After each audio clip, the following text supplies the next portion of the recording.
Yeah, so my name is Ryan Pobolansky. My role is as the leasing coordinator with the North Dakota Department of Trust Lands.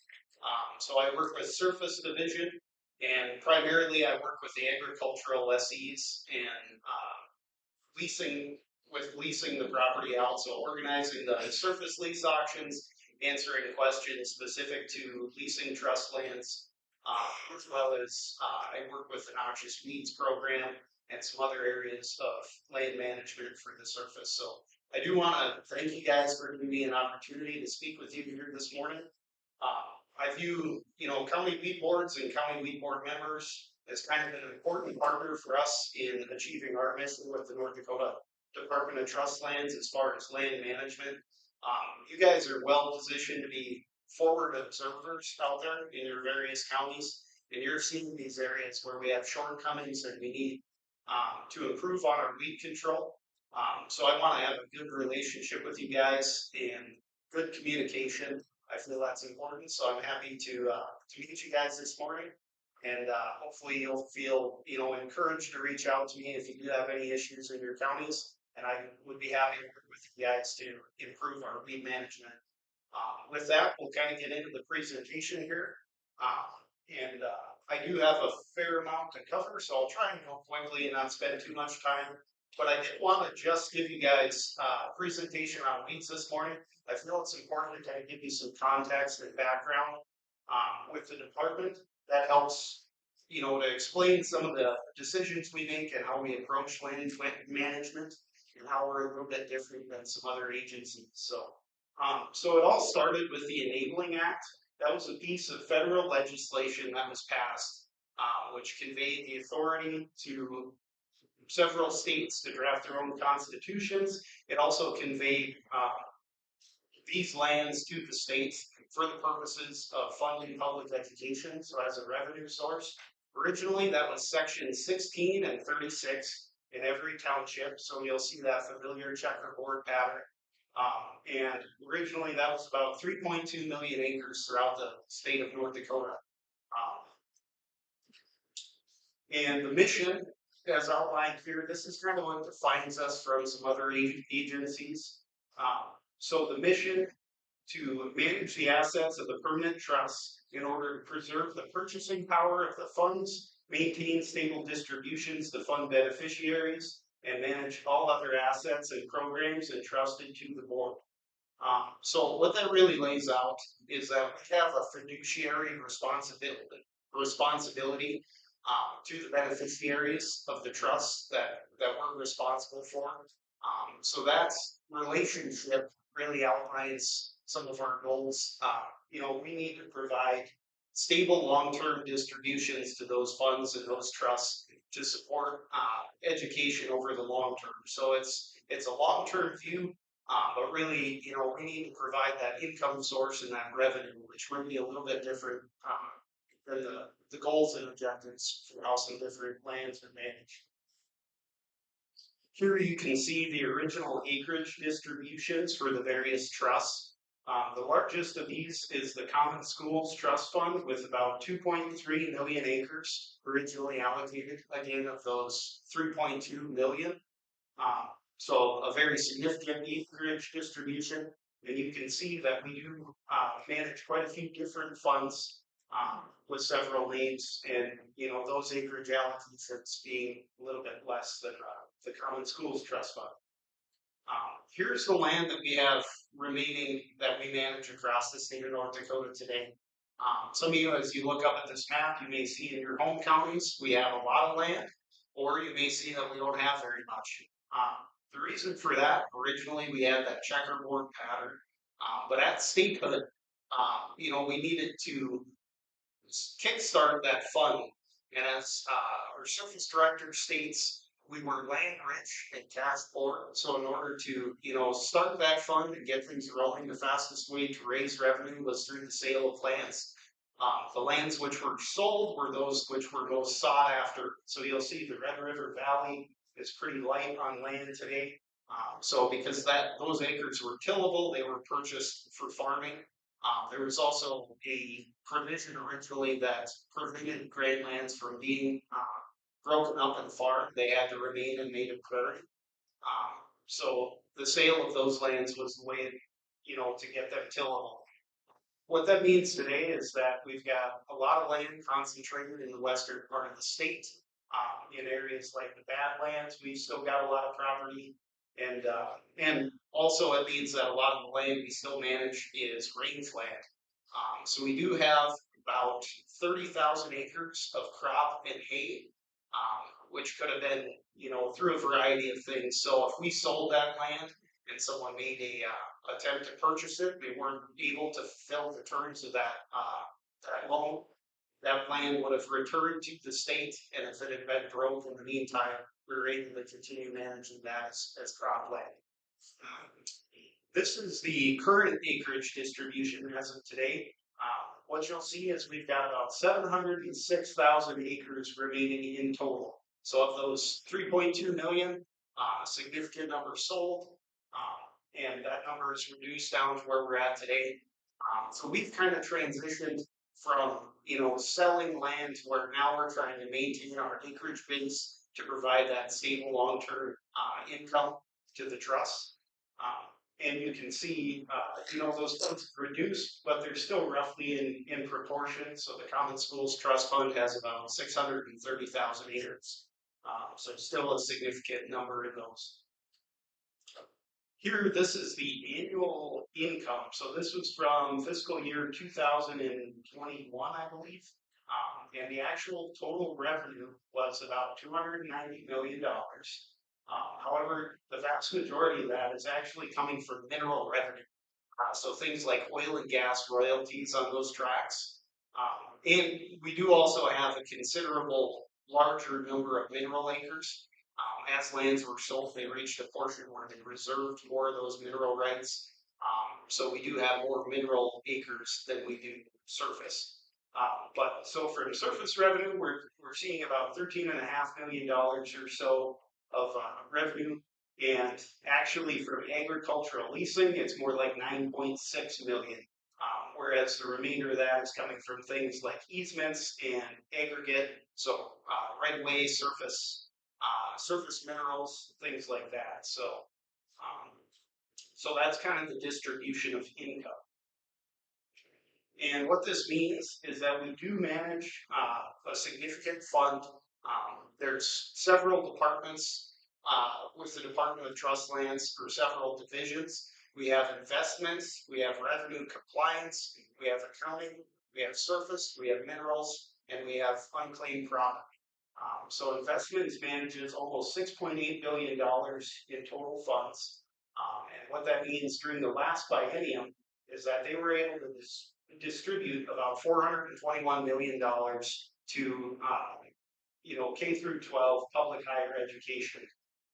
So that's a significant reduction in tax revenue, or it's a form of tax relief because we're sourcing this money from the operation of these lands that isn't being passed along to residents in North Dakota in the form of taxes.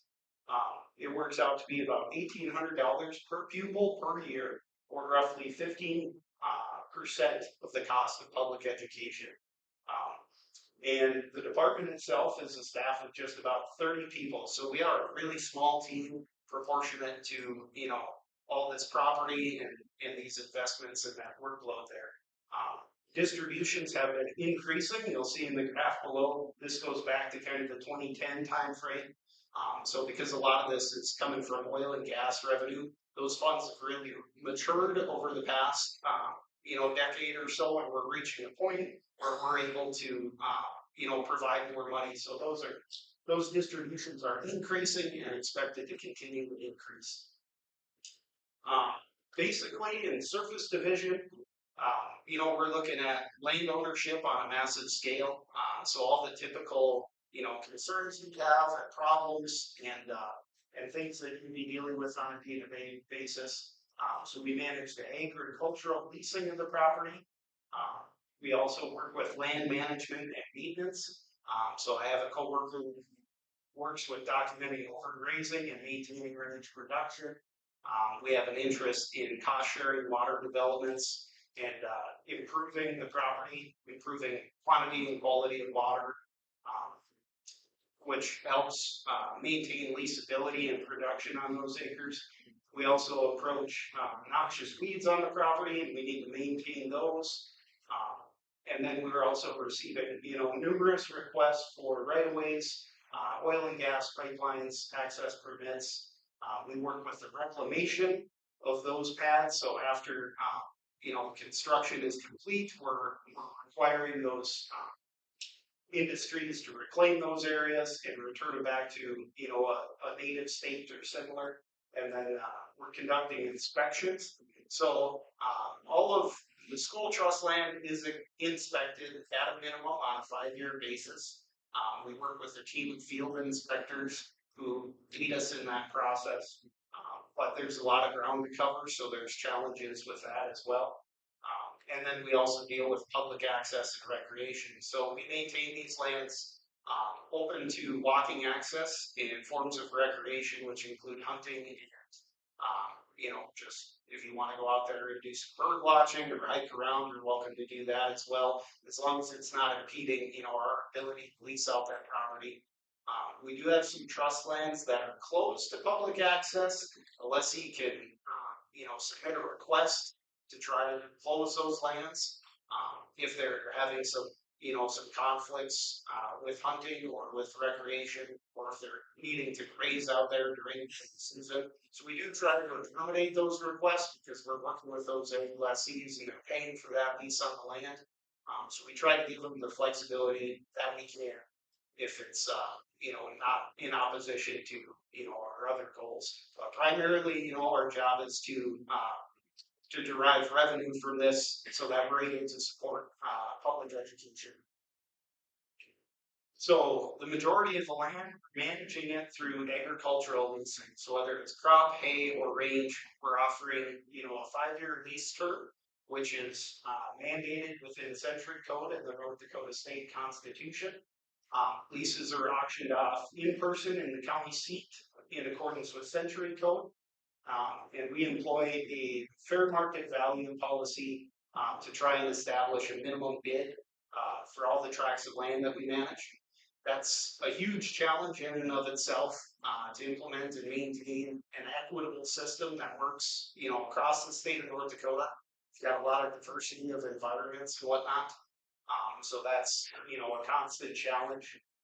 Before the fair market value policy, they used to employ a flat rate policy, which obviously doesn't take into account, the productivity of the land and the variation that we're seeing across the state. So the fair market value policy has been, while not perfect, it's a much better system to try and employ that. We're able to capture more revenue from these tracts, but we're also able to ensure that we're not charging disproportionately to the productivity of the land either. So, and this works out to be about 4,400 active leases. So there's a fair amount of work as well, just maintaining those leases day to day and working with those agricultural lessees, as they retire and perhaps pass on that lease to a family member, or have conflicts with neighbors and things like that. There's always work entailed with that.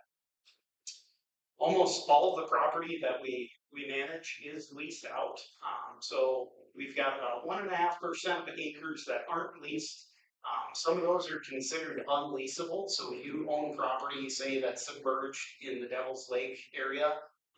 And we do have some property that just has access issues or isn't very desirable, or it's, of limited production. So there's a few different reasons for that, but on the whole, all the ground is leased out, and we maintain that, pretty high leasing rate. This is what our fair market value policy looks like.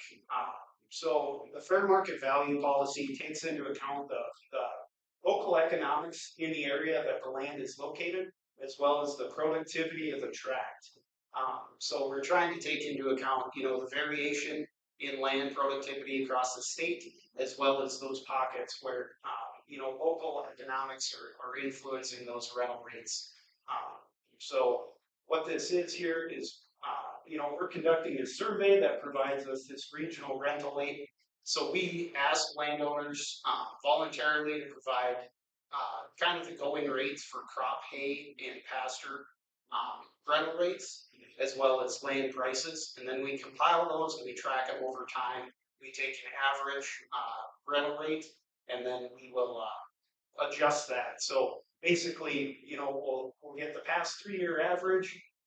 We do reduce our rental rate because we lease as is and we don't provide fence. So we ask the lessee to provide fence for their cattle on that property. We also reduce. We take 90% of the value that we obtain because we're trying to account for one, like coffee talk shop. So you're hearing the kind of the record rates, not necessarily the market rates sometimes reported. And then we're also trying to say relative to the market, we just want to be at, 85, 90% of it. We want to get a fair return. But we also don't want to be, beyond the market. And then we also look at the grassland productivity index versus the regional area productivity index. Basically, what that means is we want to consider each tract and its productivity relative to the county average that it's located. So we're going to say how productive is this tract versus the average of tracts in that area, and then we're going to slide that price, up or down slightly based on that productivity. And then we're also taking out other adjustments. So this stands for Badlands Water Adjustment. We have offered a discount in the Badlands because of the inavailability of water and also the cost and expense to develop it on those tracts. We've offered an adjustment for that. And then times the number of actual grass acres located within that tract. This is kind of what our survey looks like. So after we send out that survey, again, asking landowners to provide, the going rates in their area. You can see this heat map, which is describing that the highest rental rates we're seeing reported for pasture are kind of in the southeast portion of the state here, which would make sense. In a lot of those areas, pasture is very limited and the soils are also very productive. So that helps to support a pretty high average rental rate. And then you'll see in other areas of the state, we have lower rental rates. So really, trying to stay in tune with the markets in those areas and offer our tracts in accordance with those values. So here you can see we've got the 5-year average pasture rental rates. This is from 2022. In Morton County, would have been about $19.20 an acre, which I think is, pretty in the ballpark. And then these are some of the leasing regions that we have. So leasing is almost all done at a county level. However, we do have a few of these areas where, they have similar landscape and we're combining those. We did used to have larger leasing regions, and it seemed like they were kind of artificially suppressing the values in those areas because so when we look at a leasing region, we'll take the average of the lowest reported rental rate for any of those counties that are within it. So again, we're trying to be, conservative for that area.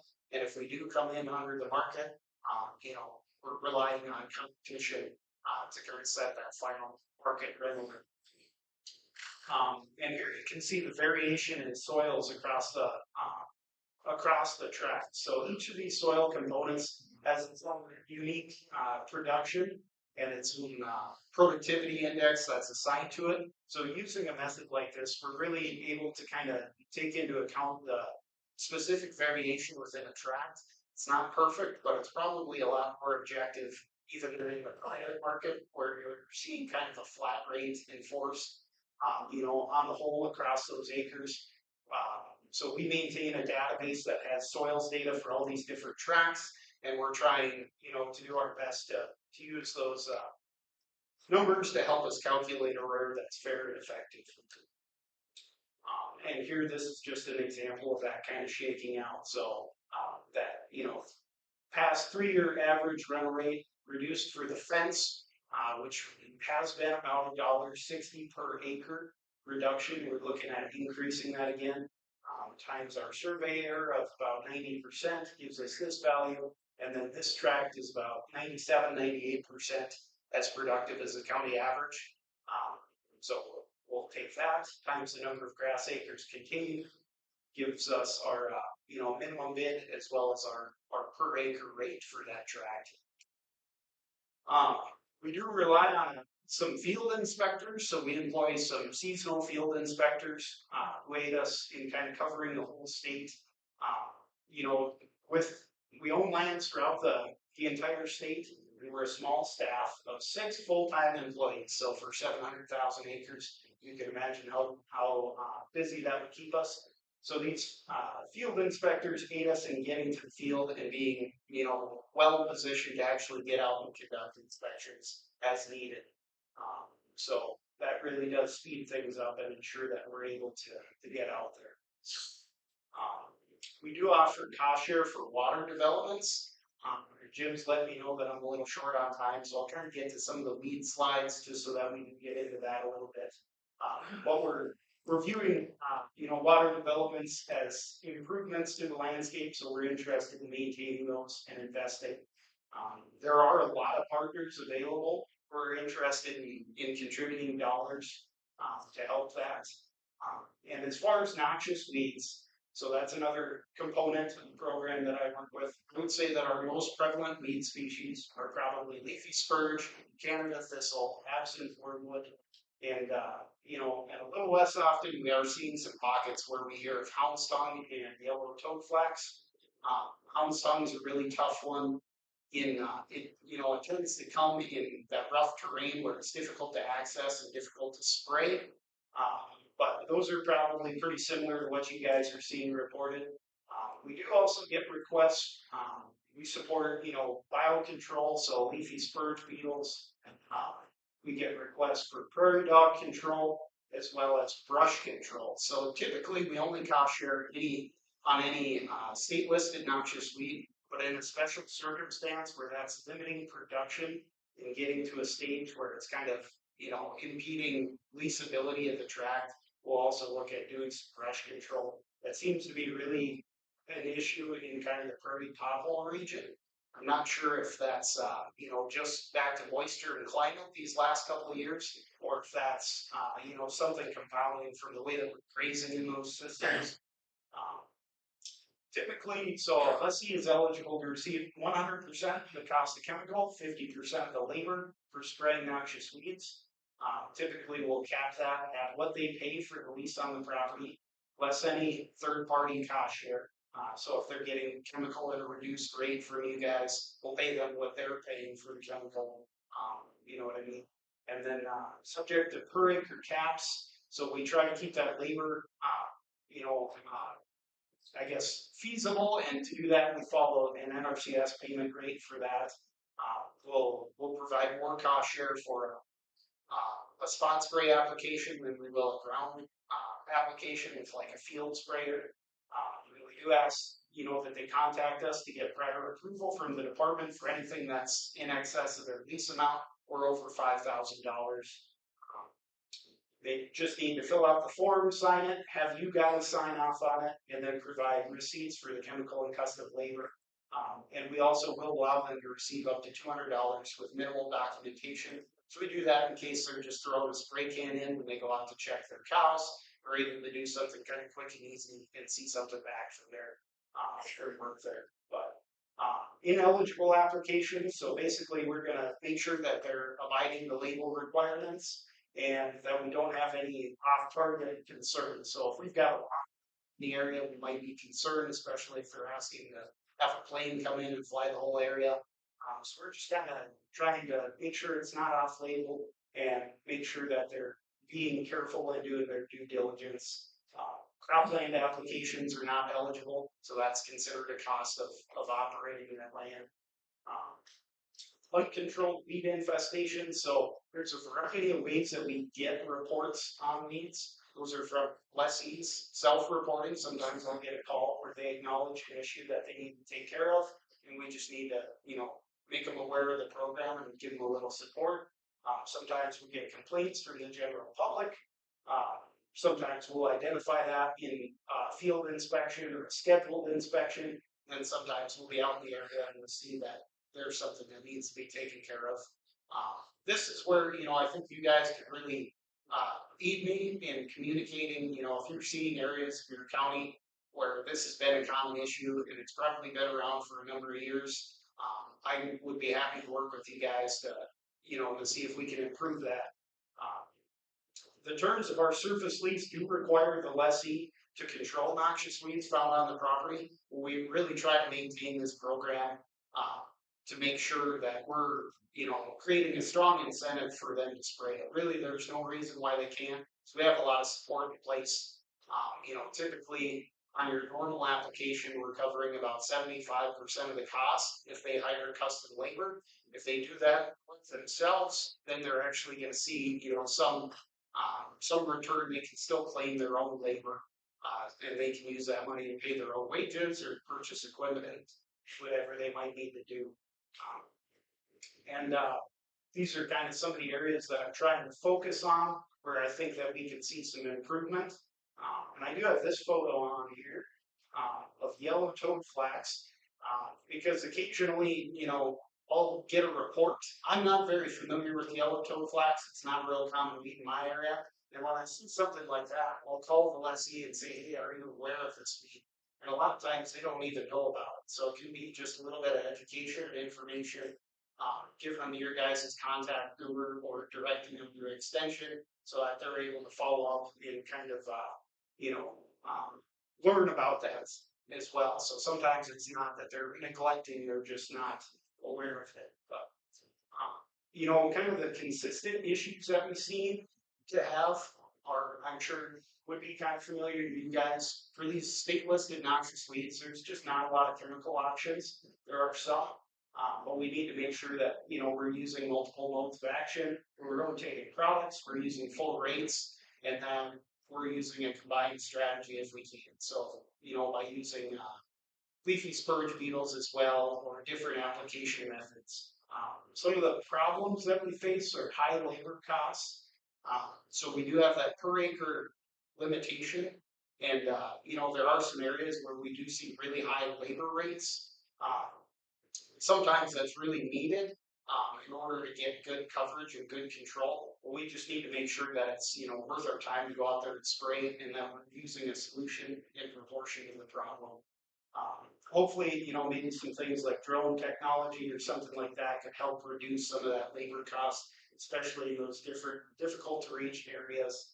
Um, but typically, we kind of work with our lessees as land managers. So we're happy to have ground that's leased because that means that we have somebody out there on the land who's actually keeping an eye on it and letting us know if there are any issues. Keeping in touch with us. So that's a great aid to the department because we are such a small staff. We try to provide them, access to the information, education, and resources that they need, as well as financial assistance. We try to have a simple, efficient program that could work well for them. And then I do also try to, let them know that their work is appreciated. So if I have them on the phone, I know it's a ton of work to get out there and spray weeds. So I try to, thank them when I have the opportunity to do so that they know, that their work doesn't go unnoticed to that effect. And I would extend that to you guys as well. So because you're out in those counties, doing a tough job as well. So thank you for your guys' work as well. But with that, that's all I've got for the presentation. Um, I don't know if there is time for questions, but we have to get there if there are any. Thank you, Ryan. Is there any questions? I think you probably go for an hour or two here.